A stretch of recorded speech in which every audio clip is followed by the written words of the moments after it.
Olá, programa em discussão especial sobre economia está no ar. Vamos falar sobre tributos. A reforma tributária está entre as necessárias para serem pautadas neste governo.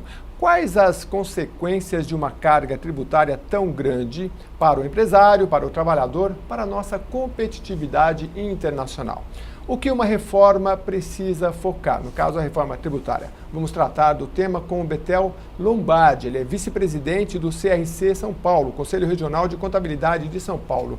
Muito obrigado pela sua presença aqui para nos ajudar a esclarecer. Hoje a reforma da vez, vamos dizer assim, né, doutor, é a da Previdência. Até mais, essa ordem é necessária? Primeiro a da Previdência, depois tem a política também, e aí a tributária. Muito obrigado pela sua presença. Eu que agradeço, uma honra estar aqui, Jeremias, é um prazer estar aqui na TV Alesp. Espero poder contribuir e responder aquilo que for necessário. Começando já com esse tema tão polêmico, né, e tão atual, que é a reforma da Previdência. Extremamente necessária, importante analisar, refazer os cálculos, verificar. Não vai agradar todo mundo. Já de cara a gente pode dizer dessa forma, né? Não vai ser muito difícil que agrade todos os setores, porque vai ter que mexer no bolso de alguém. Alguém vai ter que pagar essa conta dessa talvez má administração, talvez má previsão, e até mesmo um dado interessante, a vida do brasileiro sendo maior, né, com maior expectativa de vida, faz com que a Previdência tenha mais gastos, né? E tenha que pagar, né, com mais tempo na longevidade da vida com os seus assegurados, né? Aliás, a reforma da Previdência, né, doutor, tem uma conexão com a reforma tributária, porque o senhor estava me explicando que no caso do INSS, para a empresa, é um tributo, né? É um tributo. Hoje as empresas têm dificuldade de fazer contratação pelo alto custo que você tem para o colaborador, né? Seria interessante uma reforma, uma revisão, para que se fomentasse até a aquisição, né, de novos colaboradores, que se pudesse dar mais emprego, porque é muito caro, é muito difícil para o empresário. Claro, e outra, ele pega este custo, ele tem que repassar para o seu produto, para o seu serviço também.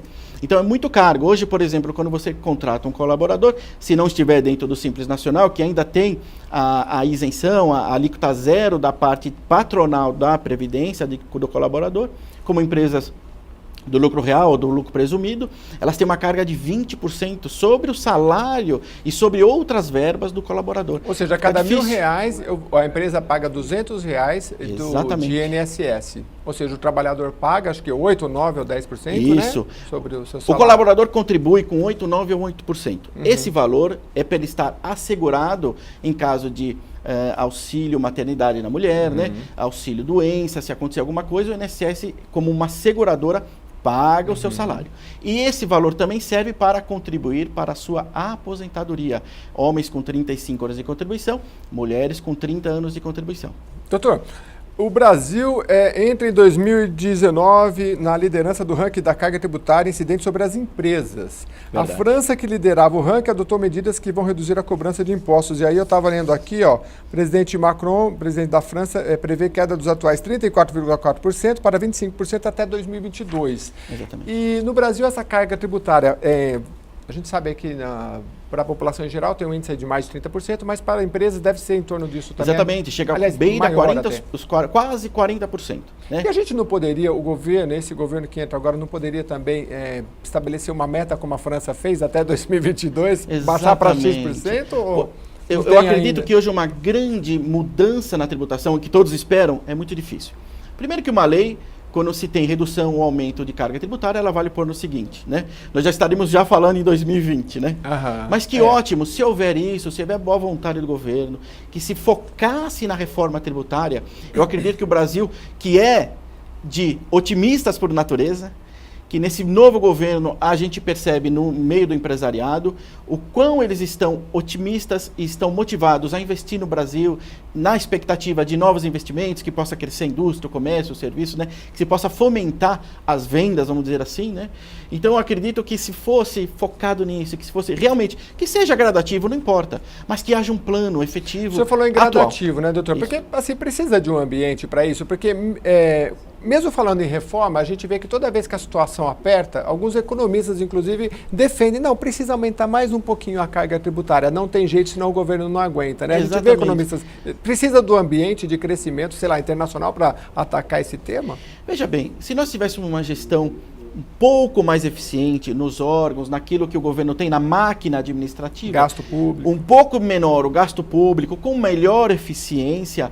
Acredito que a mesma arrecadação de hoje, que é boa, não é ruim, né? Nós temos dinheiro, o brasileiro paga o imposto, a grande maioria das empresas pagam, outras ficam inadimplentes, parcelam, mas pagam, o dinheiro entra. Todo mundo reclama, mas paga, né? Paga. Quem ganha pouco reclama, paga. quem ganha um pouco mais fala, meu Deus do céu, olha esse imposto de renda que chegou. Exatamente, o colaborador que já está registrado, ele já desconta na fonte, né? A empresa já desconta seu imposto de renda, seu INSS e outros tipos de desconto. O empreendedor, o empresário, esse então, quando ele vai falar, porque tem que fazer todo um planejamento tributário aí, né? Depois, se der tempo, a gente vai falar um pouquinho, até como utilidade pública, eu quero que o senhor ajude a esclarecer um pouco sobre isso. Mas antes, doutor, falar sobre imposto único, que inclusive chegou a ser mais defendido, agora parece que foi flexibilizado. O que seria e daria para fazer? Olha só, é um sonho, viu?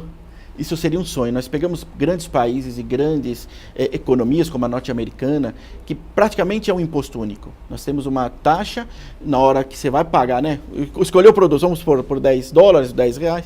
Quando vai pagar, lá deu 10,60. Então, aquela alíquota de 6, 7, 8%, pagando após, é o imposto que o contribuinte paga, né? Que o consumidor paga. Facilitaria muito a burocracia. Nós temos muita burocracia hoje, excesso de lei. Leis que envolvem os impostos federais, a Previdência, o ICMS, né? Os estados, o ISS, cada um na sua ânsia de receber, né? Na sua defesa, claro, né? Do seu município, do seu estado, no caso da União, né? Então, eu acredito que sim, o imposto único seria uma grande vantagem. A gente Depende tem uma de um questão... grande estudo, né, de uma grande análise de dados, mas valeria muito a pena, com certeza. Mas é bem complexo, porque, por exemplo, o ICMS que tem a tributação na fonte, ou quando chega no Estado, então a legislação do ICMS Exatamente, o que eu falei com relação à guerra fiscal, né? O Estado de São Paulo quer receber a sua parte, né? E quando manda para fora, por exemplo, um outro estado, por Rio de Janeiro quer receber a parte dele, e assim por diante. Mas é muito complexo, realmente, a legislação do ICMS é bem complexa. Em relação à guerra fiscal, inclusive entre municípios, né, que tinham aqui instalados na cidade de São Paulo e de repente está registrado na cidade de Carapicuíba. Exatamente. Isso aí, uma parte disso a Receita conseguiu resolver, né? Não, as receitas municipais se armaram para isso. Em que sentido? As grandes empresas estavam, como por exemplo em São Paulo, prestavam serviço em São Paulo, mas abriam nos municípios ao nosso redor, porque em São Paulo a alíquota era de 5% de ISS e lá era 0,74%. Então era uma diferença muito grande. Então a prefeitura fez uma força-tarefa, foi junto à Receita Federal e fez um acordo de cooperação. A Receita Federal forneceu os endereços. E eles foram pessoalmente nesses endereços, nesses arredores, e realmente constatavam que não existiam as empresas. Então começaram a autuar, as empresas voltaram, só nesse primeiro momento de autuação. Depois, hoje, aquele contribuinte que, se porventura emitir uma nota contra a cidade de São Paulo, se for um prestador de serviço fora de São Paulo, ele tem que fazer um cadastro aqui. Sendo cadastrado aqui, o prestador que contrata de fora não retém o ISS. Mas se ele não tiver o cadastro, se ele não provar que está fora do estado do município de São Paulo, né, é recolhido aqui na fonte o ISS. Então, as prefeituras fizeram isso. Elas se ressalvaguardaram, até porque a Constituição diz que o ISS deve ser pago no município da prestação de serviço. Entendi. Doutor, tem uma matéria aqui da Folha de São Paulo que diz, numa entrevista aqui, ao Marco Sintra, da Secretaria de Previdência e Receita Federal, e aqui ele questiona se o senhor abriu mão do imposto único sobre transações financeiras, e aí ele diz assim que a discussão que gerou e pode gerar antagonismo é sobre a base tributável do imposto único, se sobre movimentação financeira, se será um IVA dual, sales tax. Eu queria que você explicasse um pouquinho. Era quase ressuscitar a CPMF, né? O imposto das operações financeiras, que rendeu muito dinheiro para o fisco, uma arrecadação absurda, porque existe muita transação, né? Era a famosa CPMF, terrível. Mas também tinha a questão da fiscalização, porque qualquer transação financeira, você conseguir constatar isso era importante na questão fiscalização, sim, né? Mas hoje, o que acontece? O fisco, desde dezembro de 2015, criou uma obrigação acessória para os bancos chamado e-financeira. O banco informa já para a Receita Federal. Então não precisa mais de CPMF para ficar... Para fins de levantamento de valores em transação, o fisco sabe tudo hoje. Sabe tudo. Tanto a pessoa, na conta da pessoa física quanto na pessoa jurídica, o fisco recebe as informações detalhadas, a soma já. de quanto entrou na conta de cada brasileiro, de cada empresa brasileira. Aí sim então, ele pode tomar uma decisão. O imposto único, ele poderia ser base tributável do imposto único. O que seria Não, isso? então seria sobre as vendas, as mercadorias e sobre os serviços. Sim. Por que acontece? Hoje, uma venda de produto, eu pago impostos federais, eu pago para o Estado, eu pago para o município. Porque na venda você paga, por exemplo, no Estado, você paga o ICMS. Paga o ICMS e paga os impostos federais. No serviço você paga o ISS. Exatamente. O ISS. Então, como seria o único? Eu recolheria um imposto, muito provavelmente, para a União, e dentro daquele valor, daquela alíquota, existem as fatias do Estado e da Prefeitura e dos municípios, né? Muito mais, E aí ficaria mais fácil para entender, porque hoje a gente vai no mercado, pega a nota fiscal e tem um pouco lá ICMS, né? Que assusta um pouco, você fala, poxa, eu comprei R$100, R$40 de imposto. Pegar uma nota fiscal de supermercado é o melhor exemplo que se poderia dar, gente. Mas por quê? Existem alíquotas de 12, 7, 25, 18, redução de base de cálculo, isenção, diferimento. É aproximado, você acredita? Né? É aproximado. Entendi. É uma lei que existe uma lei que é obrigatória colocar os impostos aproximados, mas é uma coisa aproximada mesmo, porque efetivamente mas o real deve ser bem próximo do talvez, muito próximo. Do real, e é bom para o consumidor, para ele ter uma noção, né, do que ele está gastando, do que ele está comprando. Porque, por exemplo, doutor, a gente falando em reforma dessa carga tributária, o combustível e a energia elétrica têm tributações muito pesadas e é um tributo assim, que é muito amplo, que todo mundo usa energia elétrica, todo mundo usa combustível, né? Mexer nisso daí... É terrível, é vespeiro. Não vai ser fácil. Você bem exemplificou. Gasolina ainda, que é uma mercadoria, tá, mas é uma carga muito alta. Mais de 40%. Mais 40%, exatamente. E energia? Cadê o produto, né? É uma coisa intangível, mas ainda faz parte do ICMS, ainda dos impostos federais, ainda com subvenção tributária. É muito caro, os bens essenciais deveriam ser mais baratos. Na verdade, deveria fazer um novo game, eu disse, né? Uma nova conta. Vamos analisar todos os setores, porque tem setores que conseguiram fazer o seu lobby, conseguiram fazer a sua conquista, conquistando alíquotas menores, diferimento, isenção, né? E alguns outros setores ainda não conseguiram. Agora, doutor, a gente até comentava, acho que a gente deve ter uns 10 minutos ainda para debater. Hoje você abre uma empresa em um outro país, sem ir lá, pela internet, e aí você... CNPJ, o senhor me explicou que só tem o número de controle no Brasil. Isso. Mas eu tenho a empresa, eu abro a minha empresa lá, eu crio uma conta bancária e eu começo a fazer a minha movimentação a partir de qualquer país. Isso cria uma concorrência entre os países e o Brasil precisa estar preparado? Claro, tem que se preparar. O que significa isso? Uma desburocratização. Nós estamos hoje, anos-luz de desburocratização, embora é muito complexo ainda. Hoje já está tudo interligado. Quando você abre uma empresa, registra o seu contrato no cartório ou na junta comercial, já temos a inscrição do CNPJ, temos a inscrição estadual e municipal que já saem automaticamente. Já está muito melhor. Antes você protocolava na junta, protocolava no estado, na receita, demorava 15, 20, embora ainda demore uns 30, 40 dias para a empresa, mas está bem melhor. Então você desburocratizando, por exemplo, nos países como Estados Unidos, você vai lá, a empresa já está aberta. Você já sai do órgão com ela já aberta. Já tem o nome, o número de inscrição, né? No caso do Brasil, chama-se CNPJ, Cadastro Nacional das Pessoas Jurídicas, né? Que significa o número de controle. Nós temos a inscrição estadual, tem a inscrição municipal, número de PIS, CPF, título de eleitor, né? RG, CPF. Por que não unificar tudo no número só? Tá bom, eu sou o Betel, número 10. Porque o problema é para abrir e para fechar também a empresa, né? Para fechar também. Exatamente, a mesma burocracia da abertura e a de encerramento. Né? Então deveria ser mais fácil, menos burocrático, mesmo o registro do funcionário. Nós estamos entendendo que a reforma trabalhista já está dando um avanço, já está mais moderna, né? Ela foi feita muitos anos atrás, depois de muito trabalho de escravidão, né? Claro, ela veio para ajudar o colaborador, mas ela tem que se modernizar, como tudo na vida, né? Tem que padronizar, modernizar, colocar em sistemas.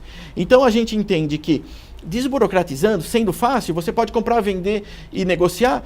E o que é melhor? O fisco vai ter a sua receita, não é verdade? Toda vez que eu emitir, se eu pagar imposto, ou todas as vezes que eu tiver a circulação da mercadoria ou a prestação de serviço, o fisco ganha e recebe e aumenta a arrecadação. Desburocratização e mais fácil entendimento. Doutor, por que o imposto de renda a gente coloca lá e vem tudo certinho, você coloca tudo lá direitinho e tal, mas você não consegue, acho que a pessoa comum não consegue entender o que está sendo cobrado, assim, porque você fala, poxa, eu gastei mais, vou colocar aqui, esqueci, tem mais de R$5.000 que eu gastei com a educação.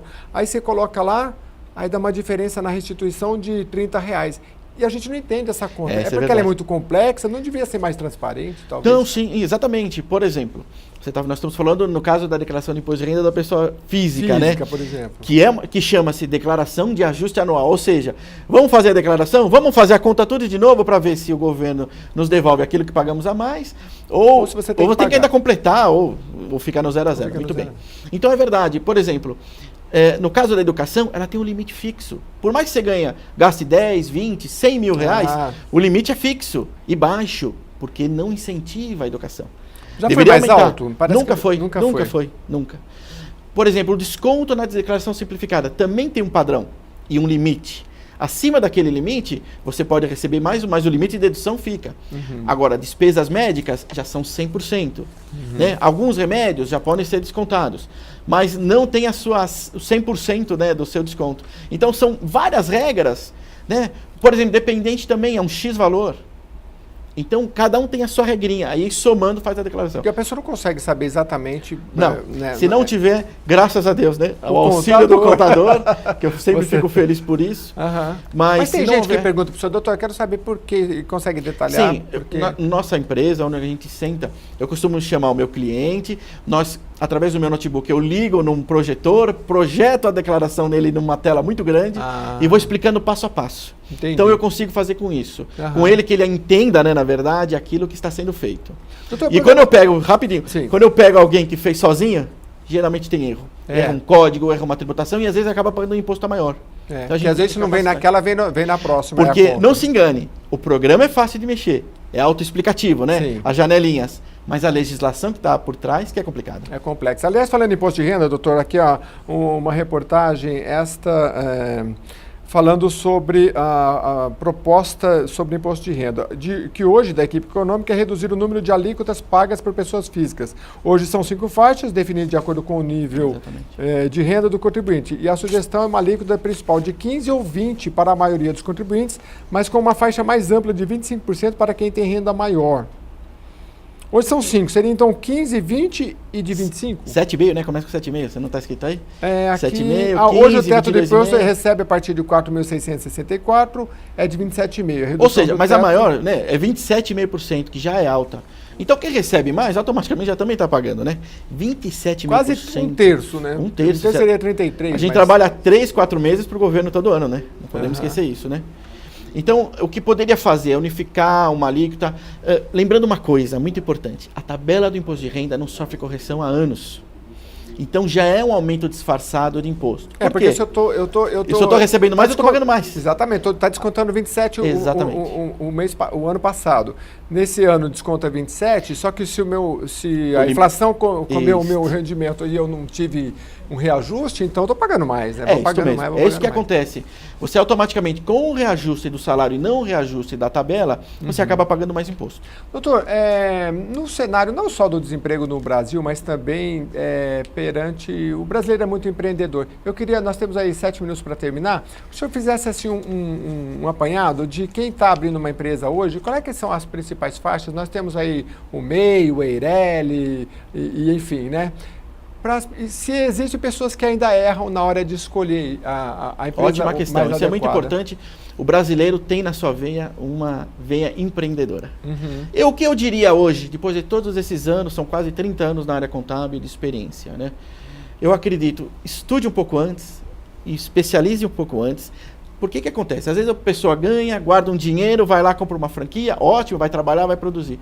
Mas não tem aquela educação financeira e nem a contábil, que é que nós vamos falar um pouquinho agora. Então estude bastante, se aprimore, porque às vezes pega o capital que tem de dinheiro, gasta tudo na compra e na aquisição. Começa já a trabalhar sem dinheiro, né? Esperando a primeira venda para quem tem o dinheiro, né? E se for no cartão, demora 30, 40, 35 dias, né? Então eu acredito o seguinte, se for pequeno, as pessoas que estão começando a trabalhar, podemos começar até com o MEI. Só que o MEI é limitado, ele tem um valor mensal, você paga alguma coisinha, contribui para o INSS, ótimo. Passando num patamar melhor, já podemos encontrar dentro do Simples Nacional uma melhor tributação, que é a primeira faixa. Também limitado, porém um valor maior, podendo emitir até 4.800.000 por ano, né? Uma média de 400 mil por mês. Passando isso, e a gente torce para passar, eu brinco com meus clientes, né? Que vá para o lucro presumido, que pode faturar até 78 milhões. E depois, para entrar no lucro real, quem fatura acima de 78 milhões. Vamos pegar um exemplo no caso do jornalista. Eu poderia ser um MEI ou um... Isso. Você pode abrir um MEI, que seria o microempreendedor individual, só você, e pode abrir uma empresa na forma de EIRELI ou limitada, enquadrada no Simples Nacional ou no lucro presumido. Tá. Né? EIRELI limitada é só questão do sócio. Exatamente. EIRELI, empresa individual de responsabilidade limitada. Significa apenas uma pessoa, não precisa de 2 sócios. Empresas limitadas, acima de 2 sócios. 2, 3, 4, quantas tiverem. E aí a questão de ser limitada é que eventuais... as finanças das empresas não vão se confundir com o patrimônio pessoal. Exatamente. A partir do EIRELI, por mais que seja apenas uma pessoa, as finanças, os problemas que ocorrerem da pessoa jurídica não afetam a pessoa física. No caso do MEI, ela é por equiparação. Ela tem o seu CNPJ, mas a pessoa física pode responder pela jurídica. E eu sendo EIRELI ou limitada, eu vou me enquadrar no Simples Nacional ou... Exatamente, ou no lucro presumido, ou no lucro presumido. Ou ainda temos uma terceira faixa de tributação que chama-se lucro real. Mas a maioria, doutor, principalmente para trabalhadores autônomos, acabam se enquadrando aqui no EIRELI e no Simples Nacional. A única dificuldade do EIRELI hoje é que o fisco pede que, dentro do capital social, o dinheiro inicial da empresa, sejam 100 salários mínimos. Hoje o salário mínimo está em 998, então seria R$ 99.800 para começar uma empresa. Né? O fisco quis com isso para que tivesse fôlego para começar a empresa, porque a grande maioria, infelizmente, dados do Sebrae, que 80% das empresas não passam do primeiro ano, Gênesis. É muito terrível. É muito. Por quê? Não se há planejamento financeiro, não há um planejamento contábil. Né? Muitas vezes não senta para discutir com um contador qual a melhor tributação. E acaba entrando e perdendo dinheiro. Então, 80% das empresas passam no primeiro ano, mas as outras passam. Então, acredito hoje que dentro do Simples Nacional, uma empresa limitada que seja, às vezes pode compor o quadro societário com a mãe, com a irmã, com a esposa, ou com outro sócio de verdade, né? Sejam as melhores indicações. Seria o melhor. Bom, doutor, nós falamos aqui do imposto de renda. Dentro da...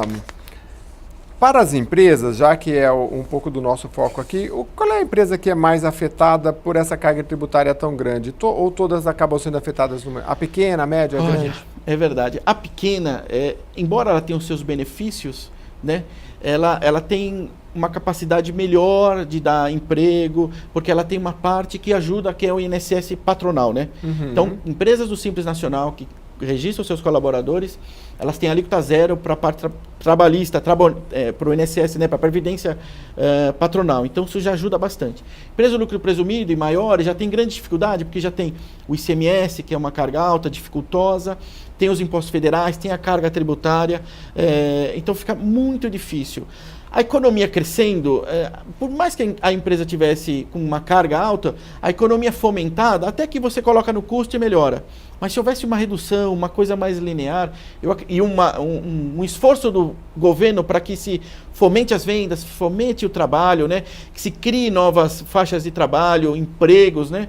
Então acredito que a gente consiga crescer e melhorar ainda mais o nosso país. Agora, é um ciclo difícil de sair, né, doutor? Porque a carga tributária é alta, que às vezes só se resolve quando se entra num ciclo econômico melhor, né, de recuperação, né? Então, exatamente. Às vezes parece que um depende do outro, mas a gente vê casos, por exemplo, aqui no estado de São Paulo mesmo, em que às vezes se desonera um certo setor justamente para que ele cresça e depois o estado possa ser compensado com o crescimento, porque às vezes a carga tributária é tão alta, sufoca o setor e ele não consegue andar. Se nós vendemos mais, se nós produzimos mais, se há mais prestação de serviço, há mais recolhimento de imposto para o governo. Então, se o governo, eu acredito que esse governo, tanto no nosso estadual, municipal e o federal, eu acredito que eles estão com esse olhar. Se nós pegarmos o nosso presidente, nosso governador, nós estamos com realmente pessoas de boa gestão, acredito, com boa intenção e querendo acertar, colocando pessoas nos seus ministérios, nas suas secretarias, competentes. Gente que pode dar uma opinião certeira, né? Então, eu acredito que fomentando essas coisas, o governo apoiando o empresário, né? Eu acredito que nós vamos crescer o país e dar mais emprego, mais oportunidade e ter um giro maior de produtividade, de produção. Nós podemos exportar para o mundo todo. Eu brinco, né? E é verdade, nós não temos furacão, né? Terremoto, nós temos praias maravilhosas. Não, uma coisa totalmente fora, mas investir também no turismo, porque o turismo também dá bastante dinheiro. A gente recolhe no INSS, também tem muito no tributo produto. Turismo, não? É igual, da mesma forma, tem o ISS, recebemos também da mesma forma. E é difícil também... Aí depende da categoria, né? Se é hotelaria, também. o que está envolvido, né? Dentro, ou se Exatamente, é mas avião, temos que, de alguma forma, fomentar também o turismo, porque o turismo também gera tributo para o governo, né? Gera receita para o governo.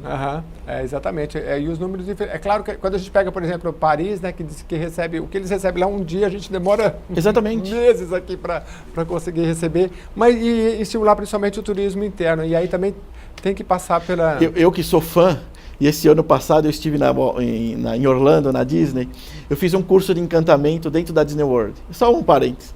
E é verdade, o que a Disney arrecada é muito mais que municípios aqui do Brasil. Com diversão, com atração, não é? Vendendo um sonho, né? É verdade. Então é verdade, se a gente realmente conseguir fomentar o turismo também é bem bacana. Às vezes o turismo nacional, porque eu sempre falo aqui, por exemplo, a capital paulista é uma selva de pedra que as pessoas que vivem aqui, às vezes, cidades como São Roque, por exemplo, que são muito arborizadas, né? Alguns já têm essa visão, tem parques, temáticos legais, interessantes para você ir, né? Mas isso pode ser ampliado muito, mas sempre com muito planejamento tributário, né, doutor? Um dia o senhor volta aqui só para falar de planejamento tributário, para a gente debater esse tema. Hoje a gente falou mais sobre as reformas que estão aí para serem e esperamos que sejam realizadas, que vai impactar na vida de todos nós. Muito obrigado, doutor, mais uma vez pela sua presença, obrigado pela sua audiência. O programa Em Discussão fica por aqui. Eu que agradeço.